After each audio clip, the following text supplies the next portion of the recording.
Again, if we return to the green monkeys, so the green monkeys, they can tell one another, careful, there is a lion nearby. But that's about it. In contrast, a sapiens, let's say that a sapiens woman left the band and went to the river to get some water to drink. And near the river, she saw a big lion, big scary lion, tracking down a herd of bison. She can now run back to the band and say not only, careful, there is a lion, like the green monkey. She can say, look fellows, I went to the river and I saw there a lion tracking down a herd of bison.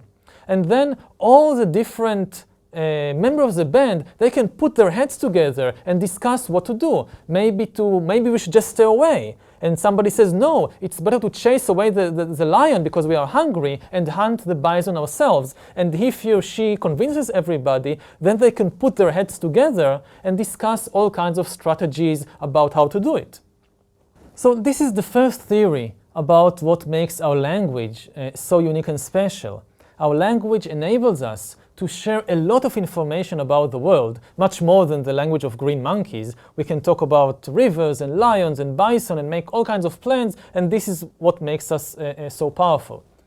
A second theory agrees that the unique language of sapiens evolved as a means of sharing information about the world, but this second theory emphasizes that the most important information that humans in general and sapiens in particular needed to be conveyed to one another is not information about rivers and lions and bison, it's information about humans themselves.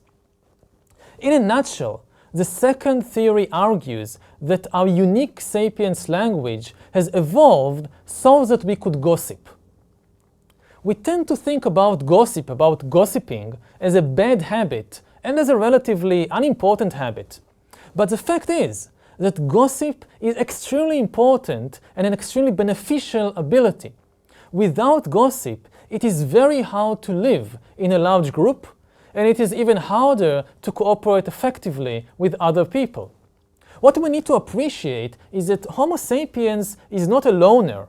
Homo sapiens is a social animal. Social cooperation is our key for survival and reproduction. If you want to stay alive and to have children, it is not enough for you, or for individual men and women in general, just to know what's happening to lions and bison. It's much more important for you to know what is happening in your band. Who in your band hates whom? Who is sleeping with whom? Who is cheating on whom?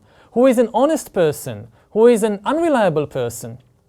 For example, if you go hunting and a lion starts chasing you, you want to know who in your band is likely to come to your assistance and who is likely to run away. You wouldn't like going hunting with people who run away at the first sign of danger and don't stay there to help you.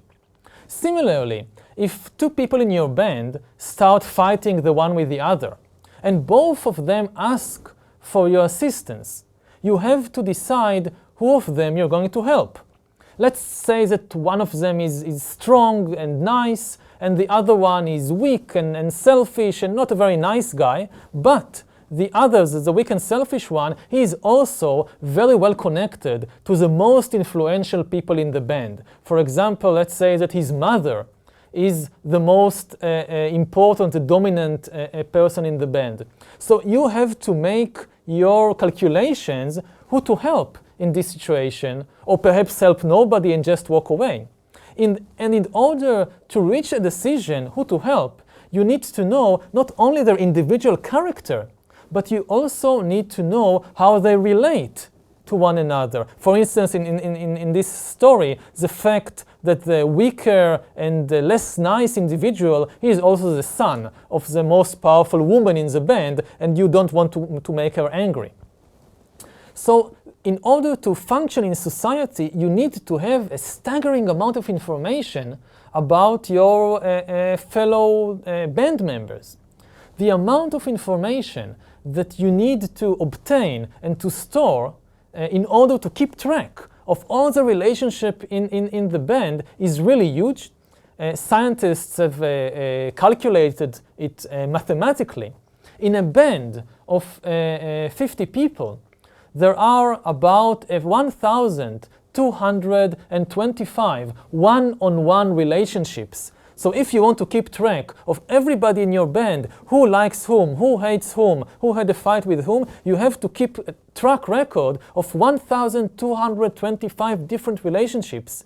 And if you take into account that there are more complex relationships between 3 persons, 4 persons, then you now start to appreciate how much information we need in order to function well within even relatively small societies of just 50 people.